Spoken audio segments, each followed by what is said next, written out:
guys, it's Melissa with MaverickRx. Hello, and Dr. Chris Smith. We're here to talk to you guys today about how to do a proper bridge. That's right. Yeah. So first thing, we'll go ahead. Melissa's back is nice and flat here. And then something we're going to go ahead and do is, she can put her hands straight down to see where her heel should be, so you can bring them a little bit closer. There you go.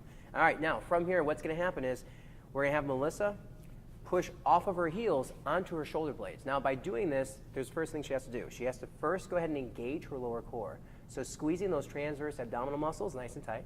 Here you go. Now, push off your heels onto your shoulder blades coming up. Good. And you see this nice parallel right here? This is exactly what we want, right? She's not hyperextending her lower back, and then she's not dipping in here either. She has a nice neutral position. This is what we want. So right now, she's working her core muscles. All right. And you can go ahead and come down. And we can do one more of those. So again, engage the core first always. Now from there, pushing off the heels onto the shoulder blades. There we go. And from there, she's firing in those glutes. All right.